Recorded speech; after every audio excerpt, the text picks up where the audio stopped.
They said if you stared into her eyes long enough, you would see your own secrets reflected back at you. One eye the color of midnight, one eye glowing like pale winter gold. Some whispered she was cursed. Some swore she was chosen, but no one, not even she herself, knew the truth about the girl they called Witch Eyes, until the night her strange gift saved the life of the very man who once demanded she be burned. This is her story.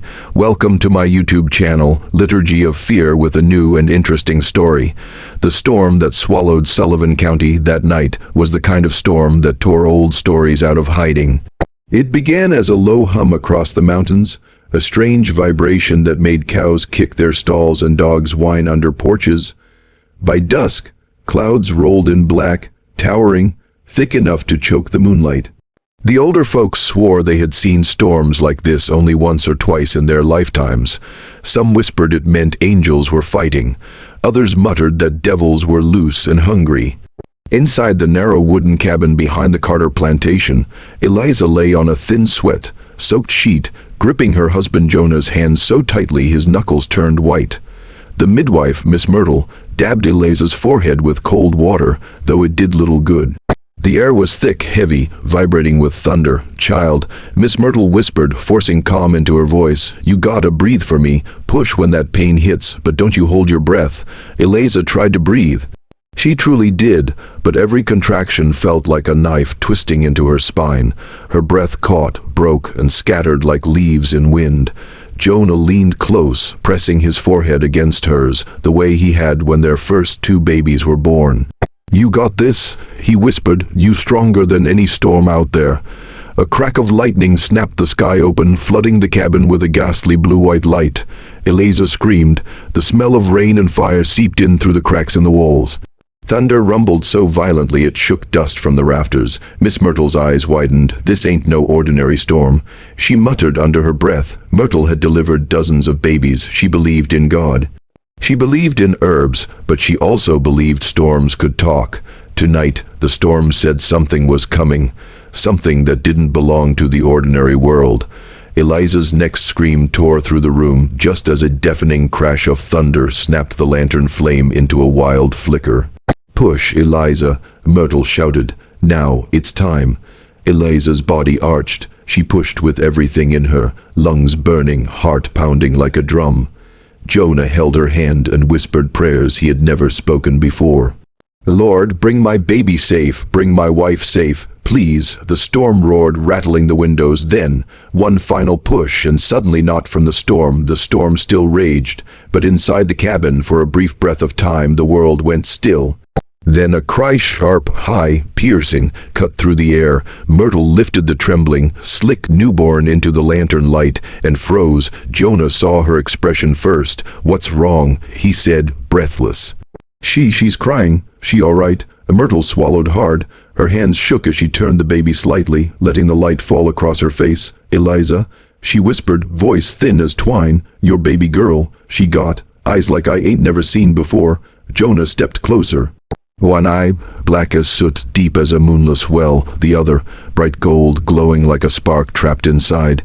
Eliza reached out on instinct, tears of exhaustion and joy blurring her sight. "Give her to me, my baby, my beautiful baby."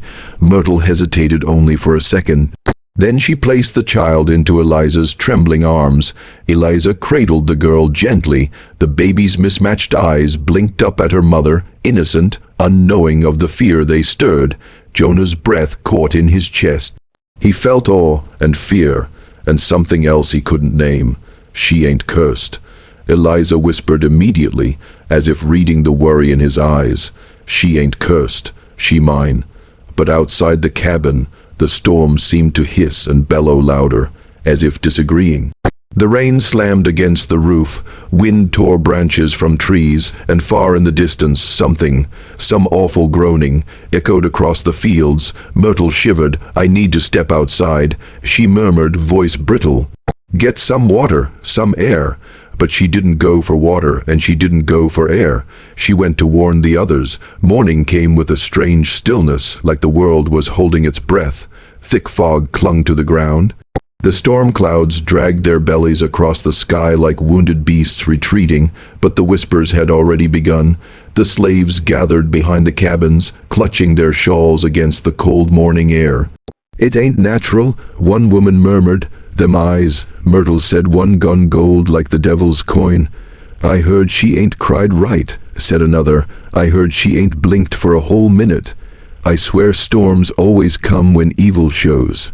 Children hid behind their mothers, peeking out with wide eyes. By noon, Carter's wife had heard the rumors. She marched toward the slave cabins, skirts swishing through the mud. Her lips were thin, her eyes colder than the morning frost. "Where is the baby?" she demanded. Jonah stepped forward. He didn't bow, he didn't lower his gaze. Jonah was a man who carried his dignity quietly but fiercely. "She with her mama," he said simply. Carter's wife frowned, her face stiffening. "I heard she has an abnormality. She's special." Jonah corrected. "Special can be dangerous." The woman snapped. Eliza, still weak from childbirth, emerged from the cabin, her newborn swaddled to her chest. "She ain't dangerous," she said, voice trembling with exhaustion but strong with defiance. "She ain't hurt nobody." But Carter's wife stepped back anyway, eyes narrowing at the baby's strange gaze. "You keep that child away from the white children," she said sharply. "And away from the house." The words were a decree, an order, a threat. Eliza nodded slowly, not in agreement, but because refusing meant punishment. The mistress walked away, muttering prayers under her breath. And so the baby girl, whom Eliza named Mara, entered a world already tilted against her. Mara's first years were shaped by fear and fascination in equal measure. When she crawled near the other cabins, mothers pulled their children inside. When she reached out to touch a chicken or a stray cat, the animals bolted. When she tried to smile at other children, they turned their faces away. But Mara was not afraid of them, nor of storms, nor of the heavy silence that followed her. She grew quietly, learning early to walk without drawing attention, to play with shadows instead of children, to hum to herself instead of speaking too loudly. Her father, despite the fear he hid deep inside, loved her gently. He made her wooden toys when the fields gave him energy to spare. He whispered stories about stars to her, teaching her constellations no one else bothered to learn. Her mother sang to her each night. Old songs, soft songs, songs that wrapped around Mara like warm blankets, songs that told her she belonged, even if the world said otherwise. But as Mara grew, the whispers grew too. By age 3, people said she could see through you. By age 5, people claimed animals acted strange whenever she looked at them. By age 6, the plantation's preacher declared she was born under a conflicted sky, a sign of spiritual confusion. Children taunted her in secret, threw stones at her when adults weren't watching, called her names, witch eyes, devil baby, storm child. Each name carved a small wound into her heart, but Mara rarely cried. She had a strange calm about her, something unchildlike, something old. When storms came, she stood near the window, unblinking, watching the sky rumble and tear apart. It never frightened her. It felt familiar. Sometimes Jonah wondered if the storm had mocked her in some way, claimed her or protected her. He never said those thoughts aloud. The first time Mara noticed her difference was when she was 8 years old. She was tending the laundry behind the cabins, wringing water from a shirt, when she noticed a man walking across the fields toward the slave huts. It was Ruth's husband, Henry, a strong man, always cheerful. But today Mara paused. Something hung around his shoulders, something dark, not like smoke, not like a shadow, but something only she could see. It curled around his neck and chest, tightening slowly. Mara blinked. The thing remained. "Henry," she called softly. He didn't hear her. He just kept walking, slower and slower, sweat dripping from his brow. Mara's chest tightened. The shadow around him pulsed, and then he collapsed into the grass. Mara screamed. Adults rushed forward. They carried him inside. For hours they tried herbs, water, prayers. Nothing helped. But Mara stood in the corner of the cabin, staring at the thing wrapped around him. No one else could see it. She knew it now. This was illness. It had shape, it had weight, and it clung to him like a leech. Mara didn't understand how she knew. She just did. Her golden eye burned hot. Her black eye felt heavy. Her heart pounded in a rhythm that didn't feel like her own. She stepped forward, hand trembling, reaching toward Henry. But before she could touch him, someone yanked her back. Ruth, tears streaked down her face. "Don't you touch him," she screamed. "You done this. Your cursed eyes did this." Mara stumbled back, hurt stabbing through her chest. The adults glared. Some crossed themselves, some whispered prayers, some looked ready to strike her. From that moment on, Mara stayed far away from the sick, far away from people, far away from trouble. Even though she knew that shadow, it had been shrinking when she touched it. She had almost helped him, but Ruth's fear kept her away. That night, Henry died, and Mara blamed herself.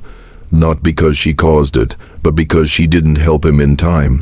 She didn't sleep for days. Every time she closed her eyes, she saw the dark shape tightening around Henry's throat. She hated her eyes then, hated what they showed her, hated what others saw in her. She whispered to herself, "Why am I made like this?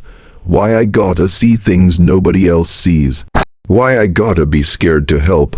But no answers came, only the wind outside and the storms, always the storms. By age 12, Mara had learned to keep her gaze down. If she didn't look at people, they didn't tremble as much. If she kept her eyes hidden behind the loose wool of her headscarf, others didn't try to avoid crossing her path. She rarely spoke, even more rarely smiled. But sometimes, late at night, Jonah would watch her slip out of the cabin and walk into the woods. She would stand alone among the whispering pines, staring up at the sky with a stillness that unsettled him. It wasn't rebellion, it wasn't sadness, it was longing, as if the sky and the storms held answers she couldn't get from people. As if she belonged to the storm that had birthed her. Jonah often wanted to go after her, to bring her back, to protect her. But every time he took a step toward the door, a strange feeling stopped him. A feeling that she needed the night, needed the sky, needed to stand in that quiet space where no one whispered behind her back, so he let her go, because Jonah, more than anyone, knew what it felt like to be feared for reasons you couldn't change. Everything changed when the great winter sickness swept through the plantation. It started with a cough, a small harmless cough from a young man who worked the tobacco fields. By the next day, 5 people had the same cough. Within a week, nearly 30 were bedridden, wheezing, burning with fever, shaking uncontrollably. Mothers sobbed over their children. Husbands sat motionless at their wives' sides. The air became heavy with the smell of sickness, bitter, sour, terrifying. Mara watched from the shadows as the midwife tried everything she knew.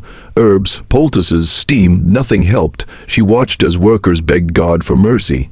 As the overseer, Brady Turner, a cruel man who had never shown compassion, accused the slaves of laziness even as he himself began coughing blood. But Mara, she saw something different. She saw shadows. Dark, writhing shapes clinging to the sick, moving slowly, twisting, growing. She didn't understand how she saw it, but she couldn't unsee it. The shadows terrified her, but what terrified her more was that when she looked at them with her golden eye, they shrank a little. When she looked with her black eye, they sharpened into focus. Her eyes had always been strange, but now they were doing something she couldn't explain. Something impossible, and Mara realized something with a cold dread. Her eyes were responding to the sickness, as if they knew it, as if they could fight it. But Mara didn't dare help anyone, not after what happened with Henry. She kept quiet, she kept her distance, she kept her eyes hidden. She told herself she was protecting others, but deep down, she knew she was protecting herself from their fear. Still, every night, she watched the sick grow weaker. Every night, more shadows clung to them. Every night, her heart ached as she listened to their cries, and every night she prayed, not for herself, not for protection, but for courage, because she knew. Sooner or later, her fear would kill someone, or her courage would save them. The night her courage finally came was the night Mara dreamed of fire. She saw the sick huts engulfed in flames. She saw shadows crawling over the fevered bodies. She saw her own golden eye burning like a lantern. She woke with tears on her cheeks and her hands trembling uncontrollably. The storm outside murmured softly, not violent, just restless. Mara felt a pull in her chest. A strange force guiding her. She rose, wrapped her thin shawl around her shoulders, and slipped quietly from the cabin. The night was icy, the ground coated in frost. Her breath came in pale clouds. She approached the sick hut. A single candle flickered inside. Groans echoed from within. When she pushed open the door, the air hit her like a wall, thick, suffocating, heavy with illness. The shadows were everywhere, clinging to bodies. wrapped around chests, swimming through the air like smoke. Her black eye saw every detail. Her golden eye glowed faintly in response. Mara's breath shook. She stepped inside, and the chapter ends just as she kneels beside the first dying woman. Without knowing this night would change her life forever, the sick hut felt alive with suffering. Mara stood frozen just inside the doorway, her breath trembling in her lungs. A single candle burned on the far table, casting a shivering glow across the cramped room. Bodies lay side by side on straw mats, men, women, and even 2 children, each one drenched in sweat, skin flushed or ghost, pale, their breathing ragged, uneven. But what made Mara's heart pound wasn't the sickness. It was the shadows. They moved across the room like creatures made of smoke, curling, crawling, attaching themselves to throats, lungs, chests, spreading slow as spilled ink. Her golden eye flickered, and every shadow pulsed like it could feel her looking. Mara swallowed hard, fear pressed against her ribs. "Don't run," she told herself. "You came here for a reason." The reason she came still scared her. The dream had pulled her here. The dream of fire and shadows and her glowing eye. She didn't understand it, but she understood one thing: if she left this hut, more people would die by morning. Her bare feet moved quietly across the floorboards. She approached the first person lying closest to the door, old Samuel, the man who always fed her stray kittens when she was little, even when others said she wasn't safe. His breaths came in short, desperate gasps, like someone drowning under invisible water. She knelt beside him, the shadow wrapped around his chest pulsed, tightening with each breath he struggled for. It looked dense, sticky, clinging to his ribs. Mara reached forward with a trembling hand. Her fingers hovered just above his chest. Her golden eye warmed, her black eye sharpened, the shadow recoiled. Like it could sense her, Mara flinched, but something inside her, a force older than her fear, pushed her hand forward. Her palm touched Samuel's sweat-soaked skin. Instantly, a jolt of heat traveled up her arm, spreading through her chest, settling behind her eyes. The shadow twisted, writhing violently. Mara gasped, feeling something pull at her, like the sickness was fighting her. "Let go," she whispered without knowing why. Let go of him. Her golden eye glowed brighter. Samuel's struggling breaths eased just slightly. The shadow around his lungs shrank, then shrank more, until it evaporated into the air like steam. Samuel's breathing deepened, slow, steady, alive. Mara fell backward onto her palms, trembling. Sweat gathered at her temples. She felt exhausted, like she had run miles through the woods. But Samuel's chest rose and fell evenly now. His lips regained a faint glow of color. It worked. Her fear and wonder battled inside her chest. She didn't cure him fully. She could feel that too, but she pulled him back from the brink. She gave him a chance to survive until morning. Something stirred on the mat to Samuel's left. A child, a girl named Lottie, coughed weakly, her tiny shoulders shaking. Her breath rattled with a sound that made Mara's stomach twist. The shadow clinging to Lottie was smaller but moving faster, like it was feeding. Mara crawled to her side. She placed her hands gently on the child's chest. Her eyes burned again. Her heart pounded as warmth spread from her fingertips. The shadow flickered, then fell apart like ash scattered by wind. Lottie's breathing eased. A small tear rolled down Mara's cheek. Not from fear, from relief. This time she didn't collapse backward. This time she stayed steady. She moved from person to person, kneeling beside each one. With each healing, she grew weaker. Her arms shook, her breath shortened, her legs turned to water, but she kept going.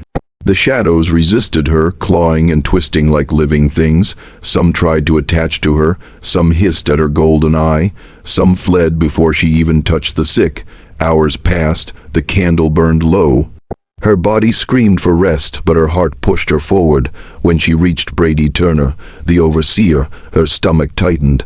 Brady lay on his back, his usually red face now drained to a sickly white. His lips were blue at the edges. His chest rose only every few seconds, like each breath was a losing battle. The shadow on him was the darkest of all, thick, oily, almost solid. It pulsed with each sluggish beat of his heart. Mara stared at him. This man had whipped her father. This man had yelled at her mother. This man had shoved her aside more times than she could count. This man had spat at her feet and called her storm demon. Part of her wanted to walk past him, But something inside her, some small, stubborn flame of compassion refused. "This ain't about what you are," she whispered. "It's about what I am." She placed her trembling hands on his chest. The darkness shrieked. She couldn't hear it with her ears, but she felt it. A sharp, stabbing pain shot through her as the sickness's shadow fought her harder than any other. Her body convulsed. Sweat poured down her face. Her jaw clenched so hard it hurt. Brady's shadow constricted around her wrists, trying to pull her toward him like a drowning man pulling a rescuer underwater. Mara gasped in pain. Her golden eye flared. Her black eye sharpened to razor focus. She pushed back. The shadow loosened, then cracked, then split apart, then dissolved into nothing. Brady inhaled, a deep, full breath like his lungs remembered their purpose. Mara collapsed beside him. She couldn't move. Her limbs were numb, her eyelids heavy as iron. She lay on the wooden floor, the cold seeping into her bones, listening to the quieted breaths of the people she had helped. They were still ill, but alive. Stable, and she had spent every last ounce of strength. Her vision blurred, the candle dimmed, her own breath slowed, then her eyes closed. The world went dark. Mara didn't know how long she slept. But when she woke, sunlight filtered through the slats in the hut wall, forming thin gold stripes across the straw-covered floor. Her body felt weak but no longer numb. She sat up slowly. Every person she had touched was resting peacefully.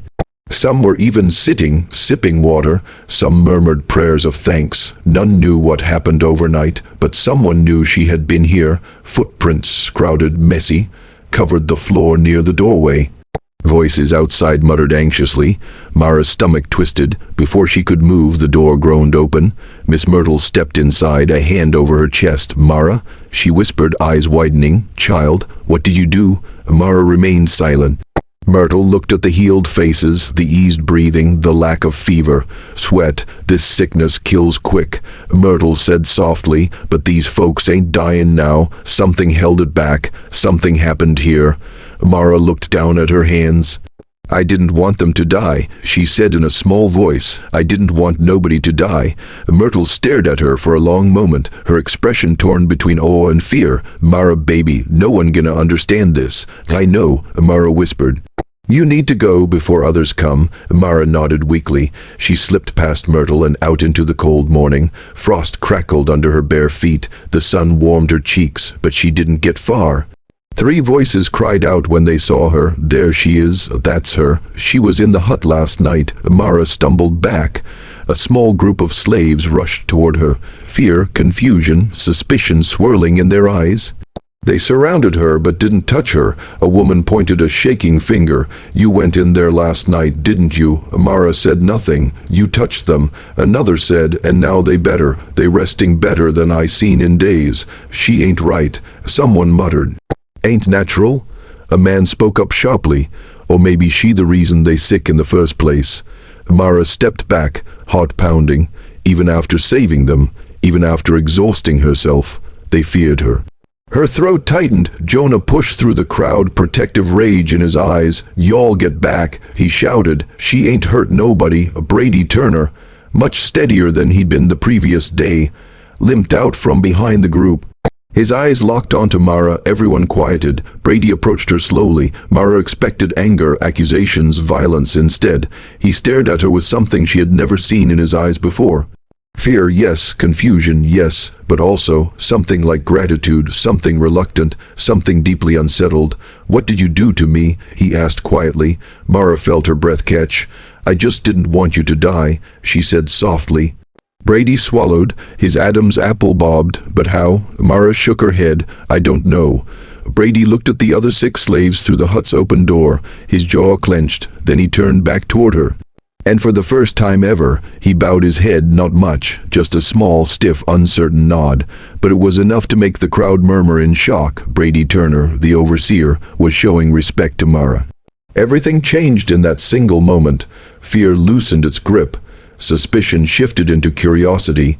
Hatred softened, not disappeared, not erased, but weakened, like illness shrinking under her glowing eye. Life didn't become easy after that, but it became different. Mara was no longer shunned. People began approaching her quietly in secret, asking her to check on their fevers, aches, and pains. Mothers shyly asked her to look at their sick children. Men requested her presence when someone collapsed in the fields. She always helped, but she kept her eyes lowered, hiding their glow. She didn't want attention, didn't want fear, didn't want worship either. She just wanted people to stop dying. The weeks passed, winter softened, the sickness faded. People whispered now not of witch eyes, but of the girl who saved us. Some said she was touched by angels. Some said God sent her, some still feared her, but fear had lost its teeth. Yet Mara sensed something was coming. Her dreams grew strained, filled with fire storms and shadows that twisted into human shapes. Her eyes glowed more frequently, her chest ached with a pressure she didn't understand. She felt, watched, chosen or hunted, she didn't know which. That spring the fire came. It started with a lightning strike during a dry afternoon. The blaze consumed the barn at a terrifying speed. Hay, tools, walls, all swallowed by flames. Shouts filled the air. Slaves rushed with buckets. Brady shouted orders, coughing smoke, his face streaked with soot. Mara ran toward the fire, not because she wanted to, because something inside her pulled her there, like a hand grabbing her heart. The barn's roof groaned, a beam collapsed, sparks exploded upward, horses screamed within their stalls. And then she saw Brady, trapped, pinned under fallen timber, flames closing around him. Everyone froze. They saw the fire. They heard his screams, but no one dared go inside. It's too late, someone cried. The flame's too high. He gone, Mara. Don't you go, Jonah begged. But the moment Mara looked inside, she saw something no one else could. A dark shadow, fear itself, choking Brady's throat, tightening like a noose, keeping him from moving, from fighting, from calling for help properly. Fear was killing him faster than the flames. Her golden eye flared, her black eye locked onto the shape. Mara didn't think, she ran. People screamed her name, the heat smacked her in the face, her skin burned. Smoke clawed her lungs, flames licked at her dress. She reached Brady. He stared at her, eyes wide, not with hatred, not with suspicion, but raw desperation. Mara placed both hands on his chest. Her eyes burned with a blinding glow. The shadow shrieked. She pushed back with everything she had. Her body shook, her lungs stung, her arms felt like they were tearing apart, but she did not stop. The shadow broke apart. Brady gasped. Mara grabbed his arm. He struggled to stand. Together they stumbled through flames, dodging falling beams, shielding their faces. They burst outside just as the barn collapsed behind them with a thunderous roar. The crowd erupted, shouts, sobs, gasps. Mara fell to her knees, chest heaving, skin blistered, coughing violently. Brady fell beside her, staring at her with disbelief and gratitude. She saved me, he rasped. She saved all of us. And the entire plantation went silent. People looked at Mara not with fear, but with awe, not with hatred, but with reverence. Mara looked up at the sky. For the first time, she didn't feel cursed. She felt seen, she felt chosen. She felt free. In the months that followed, stories spread beyond the plantation. Stories of the girl with mismatched eyes who healed with a touch. Stories of the fire. Stories of the plague she halted. Travelers came to see her, doctors, preachers, people from nearby towns. Some came with fear, some with hope, but every person walked away changed. Mara had saved the people who once feared her most. And they gave her something in return. Not money, not gifts, not praise. Something she had never been given before. Her curse had become her miracle, and she had become the miracle Tennessee would never forget. Mara's eyes were never a curse. Her difference, feared, mocked, hated, was the very thing that allowed her to heal the world around her. The story's message: what people fear in you may be the very thing God placed in you to help others. Or simply, your difference is your destiny.